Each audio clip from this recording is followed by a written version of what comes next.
At some point she messaged me back. I was like, happy holiday thing. And she's like, oh, happy holidays. So you done anything about your life situation yet? And I was like, oh, that's the message that they send. I knew it was over. People like that will send you a message like, okay, I brought this thing up. It's been a good amount of time. Have you changed it? Have you completely changed the problem now? Because my steps are the ones you need to take. Yours are wrong. When I saw that message, I personally knew the relationship is over. And it's been years. Never contacted me again. She's ready to move on with her everyday life. All of a sudden, she has no need for me anymore. She needed some support so that she could manage to get through her event the way she wanted to do it. When she's going back to her regular life, she doesn't need that one straggler on, me, the autist, the empath, the person who doesn't know what's about to happen or that they're being used. 100% in her mind, no using was taking place at all. But there's no room for that. You are now as the affair. In her mind, you don't exist because she thinks of herself as being a different person. She needed to suit her own needs by using somebody for a very specific purpose, and once she's done with that very specific person for that very specific purpose, she moves back on with what she considers to be the rest of her life. You're just placed in that box. That box is not going to get opened again unless they feel like they want to go back through that situation and get some more pump up and drain some more energy. This is why sometimes when you're in a relationship and there's somebody that you're using for a specific purpose, usually they mean romantically, sexually, and then they put you away, and then all of a sudden, boom, they have this need again. They feel like squeeing it out all over some specific person, and they know you're there for that. They might reach into that box and contact you again. There is a way to use their language, other people in general, but yes, also NTs,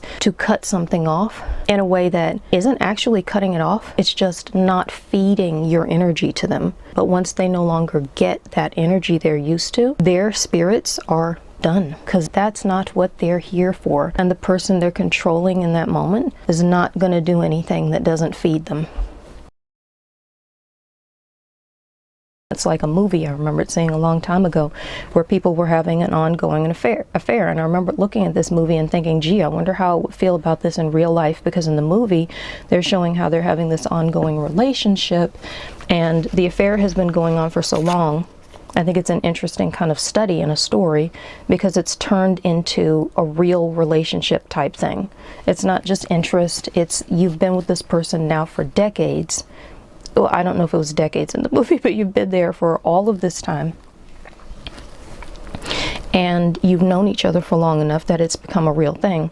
Every time they got finished with the situation and they went home, the meeting was the event. But going back home was just their regular everyday life. That's when they could get back to the grind. That's when they leave the little special area where they're having the secret life and the affair, and they can go back to the regular area that fills up most of the time frame. That's the body of the majority of their life. And so the average person who doesn't see the weight of everything they say, do, think, and speak, they're going to think, oh, well, most of the time I'm acting like a devoted spouse and their kids and blah, blah, blah. And they're going to consider that to be the crux of who they are because most of the time that's what they do. This pocket over here where they've made all of this time and all this planning and all of this forethought to go and live that life and make those choices and do those actions, even though functionally it has to only be a pocket. It can't be every day because, you know, it's an affair and he has to get away. They can't be together all the time they're meeting. In order to be what it is, it has to be a pocket, and they're trying to hide it, so they have to go away and all this stuff. They're going to look at that, and because even though functionally it has to be that way, they're going to consider it to just be, oh, that's a little thing I do. It's a little bit of the time. It's just an aspect of who I am. And it's true, all of that is just an aspect of who you are. But the fact that this happens to be every day doesn't mean that you're mostly a good person, because the whole time you're going back to that life, you're still doing the wrong thing and you're still going to do that thing again. And I do think cheating is wrong. I know we're in a society where I have to state my case, and I'm not stating my case. I realize I'm referencing like cheating is obviously wrong, and to me, yes, that is how I see it. But when this real life person got back to that space where it's the majority of her life and she's thinking that's mostly how she is, and this is part of our conversation too, that's most of the time, and that's what she thinks of as mostly, you know, who she is. That's how I spend most of my time, doing the regular things that I can share with anyone. she can get back to her place where the event isn't taking place and it's not weighing on her mind. When we met and she was bonding greatly, telling all these different stories and the details and the truth, it was because she was about to have another meeting. And it was an event. She's prepping for it. She's thinking about it. She's trying to figure out if, she's feeling like this is the special one. But he just so happens to be married, So thinking about all this, going back over all the other years, her life choices, it was a lot of weight, and you need to get stuff like that off your chest. So instead of taking up a belief system and going to see your clergy or whatever, going into therapy, or just thinking, okay, if it's going to put me through this kind of torture, I'm going to stop doing it. You have to make decisions. And I'm going to stop doing it as one decision, and I'm going to continue planning it and putting the work in as another decision. She was in the planning it and putting the work in stage. So she needed to talk about that to someone. But like I said, even her own best friend was no longer having it at that point. So along comes me, and we start chatting, and before I know it, she's telling me about this stuff really quickly and really easily. And I was a little bit surprised, because usually when you're talking to someone who is not autistic, they don't necessarily, like the obvious, this was not just not autistic, this was an obvious neurotypical everything. And so when you're talking to someone who's obviously, neurotypical everything, you don't necessarily expect, okay, I've got to have some coffee because the hiccups are out of control. You don't necessarily expect to have the kind of naked freedom for conversation and putting the point out there that we would get with another autist, because their conversation style is to encode. And what was happening there was not really encoding. It was to a degree, but that's that moment where they have so much weight on their chest, so much is on them, they need to work it out. They're emotion forward. So at all times, in every moment of life, we are logic forward, emotion next. We make decision with logic. We make decisions. That's what happened. I knew the S was missing. We make decisions with logic. They are emotion forward, logic next. They make decisions with emotions. She's making decisions, and she's overwhelmed with the emotions because it's been many years, and she knows it's going to continue going on this way indefinitely. At this point, she knows he's not leaving the wife. Kind of.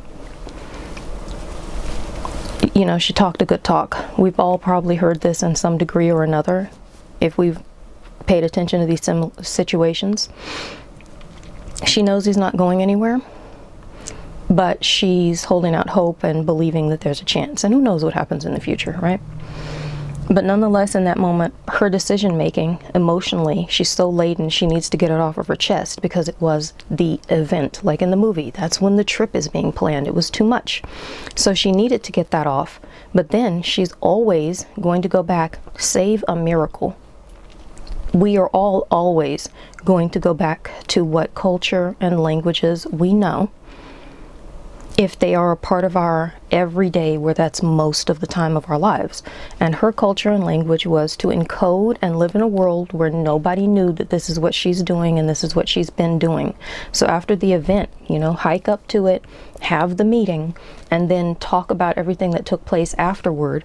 Once she had finished, getting over the hill of that, talking about it afterward, and she started to reset her gears so she could ride on at an even plane, a plateau, everyday life, then she realized what she had done.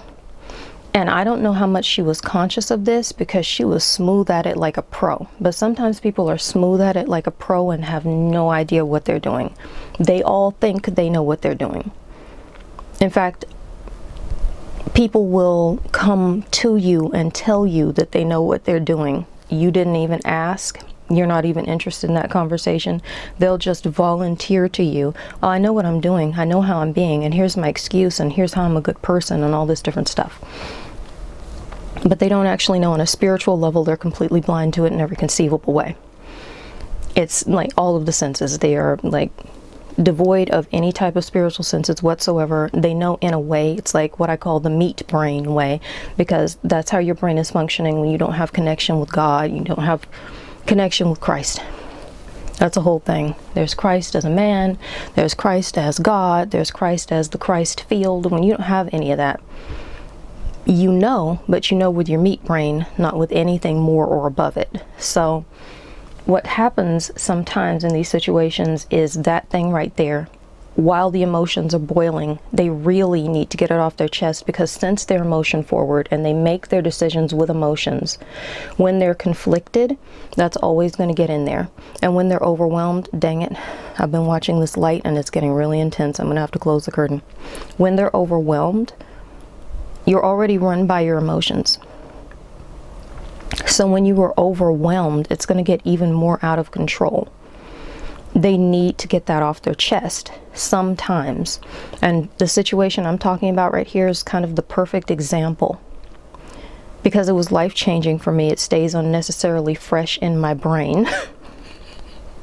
This is where the emotions need to come out, and the logic that they're using, what am I going to do? How am I going to do it? I mean, she knew what she was going to do, but all of that needed to come out and get discussed. And I was there. I'm the autist. I listen with logic. I listen without judging. In walks me. I was the perfect thing to use in that category. And then when she was done using me, she moved on. But she had to get rid of me, because now she's like, uh-oh. Somewhere inside, I revealed myself. I've said too much. So just like in a movie where they're like, I tell you, but if I tell you, I'd have to you. So you end up with this situation where, hopefully figuratively, because life is complex, so I'm saying hopefully figuratively, and in most cases it's going to be figurative, they realize, uh-oh, I shouldn't have told you that. Now that I've told you, I have to you. So you end up axed out of their life, because that is the mental and spiritual equivalent to being like, I shared too many secrets and this can't continue to live on. So the relationship is over. Your part in their life is over. And how they do this could happen in a variety of ways. They might just ghost you. I look like I'm wearing a cowl of light. I'm going to go adjust the curtain right now. It's kind of cool though. It's very falcon-like. Bringing in some bird energy, some crow-like, powerful, feathery, mother birdess situation going on. I kind of like it, but I'm going to go close the curtain. Now, quite frankly, I've spent my life trying not to touch on the spiritual thing, because I grew up in a very different world than it is today, and a very limited society. The world has changed, and now I can put a video out and hit people who want to hear and learn and know this thing. People who will have had the instinct, and you will be like, okay, this is what I was thinking. This is just confirmation. I'm doing a different thing that I believe I've been called to do. But the reason why I am choosing to tell the spiritual side of it now is because, honestly, from the spiritual viewpoint, these people come off much better. If you have absolutely no idea what you're doing, you can't make a better choice unless you're being manipulated spiritually into making a better choice, because you don't really know what you're doing. So when you're doing good things, it could be you coming out, your nature, or it could just be that that's kind of how you're being manipulated in that moment. If she makes better choices, it's probably because something extrinsic to her has changed, and she's gonna be forced into a situation where something has to change. Honestly, I'm just going into the Gnostic viewpoint, and sometimes it's just like that. Certain people, they're going to have to be forced into a situation where there's a functional change, but it's not like they've actually changed. It's not like you're no longer a person who will do this cheating. It's just that something took the control for you actively engaging in the cheat out of your life. And so now, in retrospect, now that something else took that away, and you're just moving on, very often, to keep the mind together, to keep, the order of the life the way they know it, they will start to think something like, oh, okay, yeah, I see. Yeah, it's over, but now that it's over, I need to feel better about it. So I'm going to say, this actually really made my life a better place. And now that I've had the experience, I know not to do that again. So I'm just going to move on, and everything's going to keep trucking, because that's what meat brain is telling you. And that's kind of how you're being manipulated by spirit that actually does already exist. Not the good aspect of it, but the very bad aspect of it. If I tell you this in a psychological manner, you hear a whole lot of stuff about, at some point you need to take responsibility for your decisions. Some part of you has to know that what you are doing is wrong. And that stuff could be considered to be true, but it's only the smallest, tiniest aspect of the story. Because in order to take responsibility for your decisions, you have to have a true understanding of what responsibility is, of what your decisions are, of what you are, and what it means to take that responsibility onto yourself and process these things well enough to make different choices in the future. And that is a serious spiritual weight that some people will not be able to automatically roll into. They're going to need something much bigger to change in their lives. If you have no idea, honestly, just literally paying attention to the spiritual side truly does take the weight for nastiness and bad behavior and destruction off of the people who are around us. Because if there is no spiritual aspect being recognized, then all you have is meat, brain, and psychology. And that is going to tell you you need to take responsibilities. Surely some part of you has to know, and there might be some part that knows this isn't the right thing. It's pretty hard to live in a modern society and never have heard about cheating, never heard about the effects. I mean, there were some children and you don't know what's going on. I'm going to go ahead and tell you, you don't necessarily know who your children are.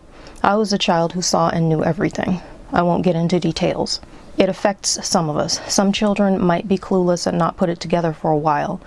And in that case, it's going into the subconscious mind and they're getting programmed in a way they don't understand, that they might not ever actually be able to address on this side of life. But they're getting programmed in a way they don't understand and are not aware of by what's going on in life. And that program is running them. So even if they don't consciously know they grew up in a household where somebody was having a regular planned series of affairs with the same person for many, many years, that's the marriage that they are growing up seeing. That's what they're learning. That's their experience. It's the household they're in. Right? I mean, I think about this. I think about the wife and I wonder if, you want to say if she knew, but a lot of people out there who are wives or have been in that situation, you might be already having a feeling about whether or not she knew. And God have mercy, you might already know how it felt. I quietly pray for healing for all of you, all of us, me, everybody in my own time, because sometimes we've been through stuff and we know what stuff is like. We don't have to imagine it. And so I'm always praying that God will heal the heart for just everybody.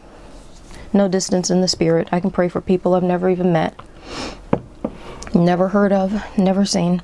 But nonetheless, I'm going to that place because it's the weight and that's how I process it. I'm thinking about how people feel. But long story short, I don't know what the after effects are or what the current effects are. And there's no true after effect to an affair that never ends. So it's just an ongoing series of effects. And I'm saying some children, they don't know they get programmed and they're living underneath that programming, making those decisions, thinking those thoughts. They have no idea what's happening, but they won't necessarily have a conscious memory of what happened, which is not good for them, because if they had the conscious memory, they might be able to address it and heal. I have the conscious memory. I grew up with a lot of this stuff. The situation with cheating was what ingrained me as to what a relationship should be and what it looked like. And I knew that that's not what it should be. It's just, that's what I saw. So I know on paper it should be loving, it should be kind. But what I was seeing all around me was something else entirely.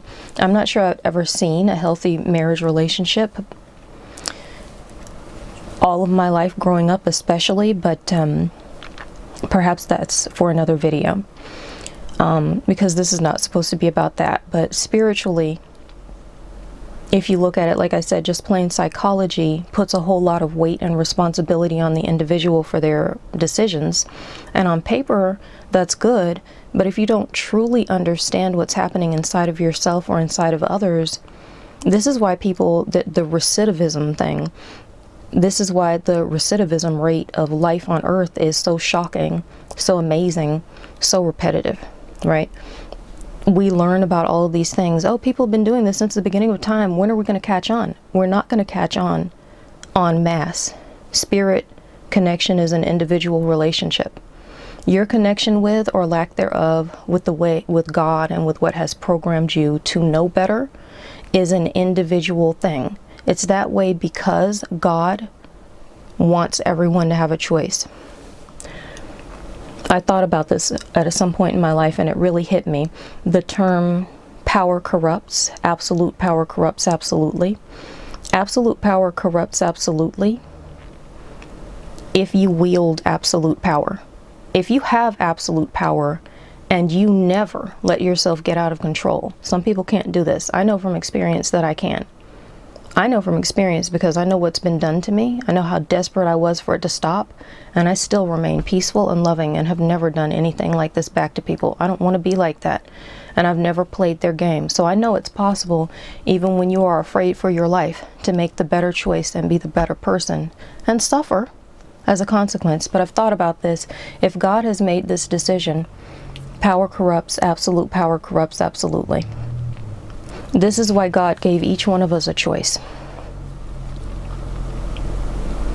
I think my personal philosophy is we take the choice for our own life, and God does not have to somehow exercise constant absolute power in a way that might somehow manage to corrupt even God itself. And so we have individual connections. People continue to do things over time because people are not a monolith. People is a plural term for all of us, and each individual has to decide in each and every moment, am I going to engage in this affair now, later, forever, or am I not? This has become an entirely different thing, but whatever. I'm just going to talk off the cuff and say whatever the heck comes to me, and I've got a sneaking suspicion there's got to be a reason. I don't know what else it is that I'm planning to say, but just to put a spotlight on it, what very often ends up happening is that a person needs to share, and this is how we end up in this situation, the autistic thing. We're logic forward, we pay attention, and we don't judge by regular NT standards. We're a completely different type of person. We might have the ethics. We might know, the cheating is what we consider wrong. Some of us might be doing the cheating.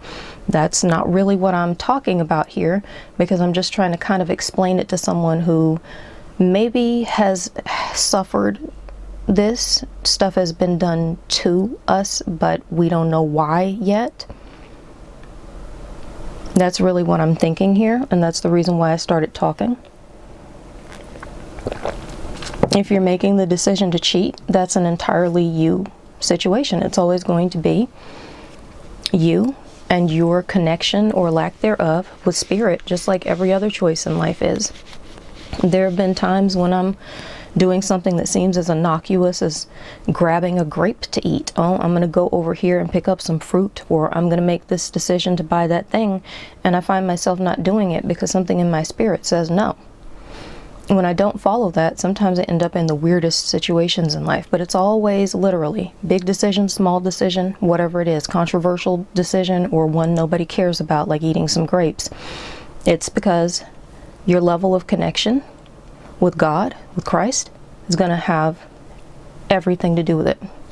By whatever the name, it's going to change everything. And so again, this is why I'm a huge proponent of adding the spiritual side, because like I said, if you're just paying attention to meat brain and it's nothing but, plastic and flesh, physical things, then all of a sudden a person who does a really wrong thing for many, many years is a really terrible person. But in my mind, this woman who was talking to me about her ongoing affair is not necessarily a terrible person, because her eyes are not open to see.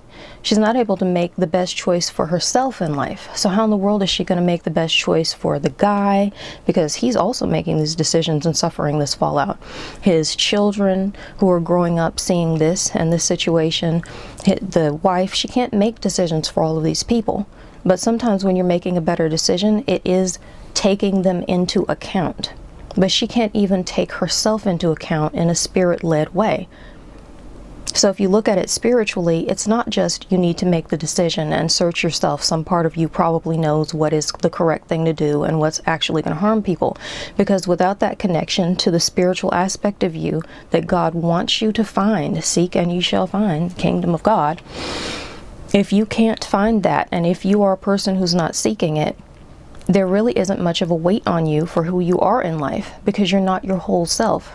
Your whole self is a spirit being. Before this body and after it, that's who you'll be again.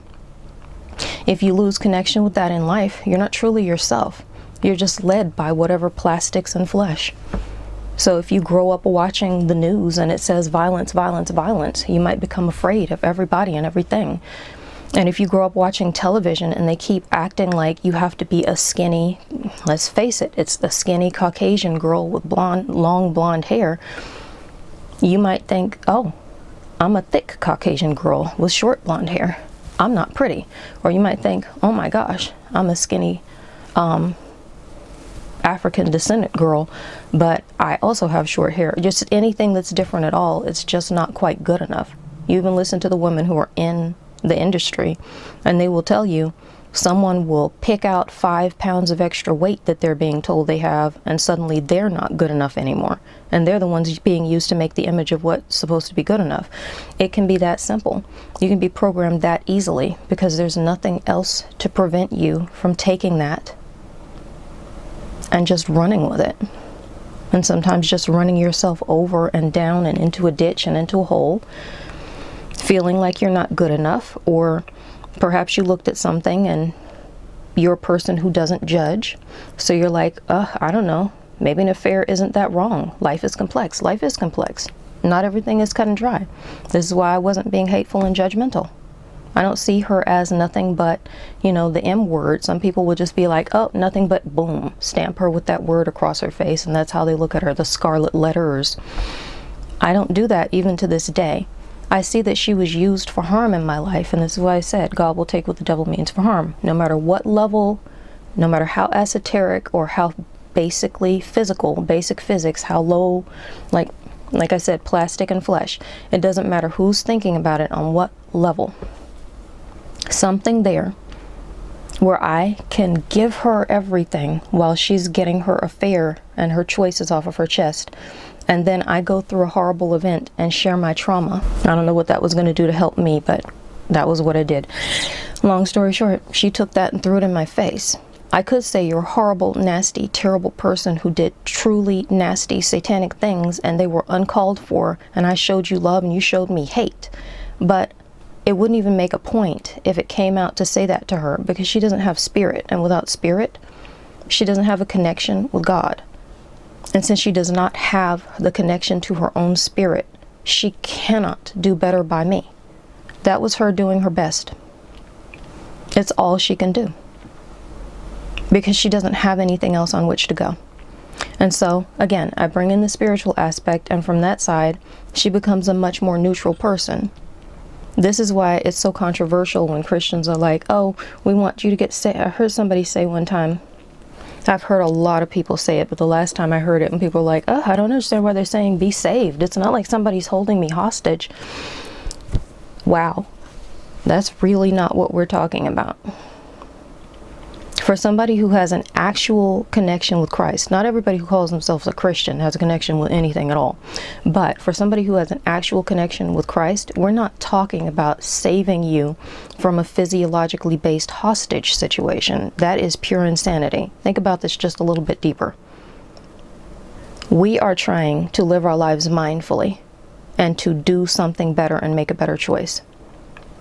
We are living our lives in such a way to save ourselves and allow ourselves to be saved from whatever is beneath that. It's not something you can explain. It's one of those things, I can explain it for you, but I can't understand it for you. So a person who hasn't heard that explanation, then you end up hearing people say, well, oh, it's not like there's a hostage situation. Nobody's making me do this and live this life. I'm doing it myself. That's exactly what we're talking about. Yet at the same time, somehow you've managed to phrase it in such a manner that I don't know. I know it's supposed to make us sound crazy, but I'm looking at that and I can't even tell you what I'm thinking. I'm just thinking, thank God I have what it takes to see. This also went off the rails, and you know what? I'm happy about it, because this is how I think. My points in my mind have a purpose, and they're not a small thing. It's not just, why do you bond and then get ghosted? There is everything behind this. The explanation is huge because the subject matter is huge, because the subject matter is beyond anything that most people will ever see. Have any thoughts or questions? Share them in the comments. Notice any gaps in the autistic, ADHD, or ADHD community conversation? Want a spiritually, mystically inclusive ND voice on a subject? Just looking for an extra opinion or viewpoint? Share your suggestions in the comments. If I can address them, I might make them into a video. Remember to like, share, subscribe, ring the notification bell for all of my newest updates, and be blessed. Part of me thinks I shouldn't say any of this. I think we all live in a technological society now, and I think it's pretty obvious for most people because we've been trained that way. If you like a video, you're going to hit the like button, and if you want to subscribe, you're going to subscribe. So I'm saying this because I'm trying to do the best by me, but at the same time, I don't want it to seem like I'm being patronizing, like some people who start their video with, before we get to it, hit that like button and subscribe. Are you kidding? I would never. You haven't done anything yet. I'm not going to like and subscribe. Right now I'm disliking and ready to click out. Whatever. I'm not trying to seem like I'm trying to suggest, hey, go off and do this real quick so you can advance me. Quite frankly, I don't know how much this whole place and affair and that insignia and all those buttons and this thing and all, I don't know how much any of that can do in my life. But I'm learning. Maybe I won't say it anymore. I honestly think at this point, if somebody actually wants to do any of this stuff, they're just going to do it. So why would I ask? But I don't know. I'm still thinking with an autistic Christian mystic's brain. I make all of my choices with true choice. So when it comes down to liking something, I'm going to do it because I feel like it, not because somebody asked. But if you do want to do it and you forgot, maybe I reminded you, and thank you. Because anything that happens in my life right now that feels positive, I'm thankful. I'm grateful to you for being a party to it, and I'm grateful to God for letting me see it. That's about it. Bye now.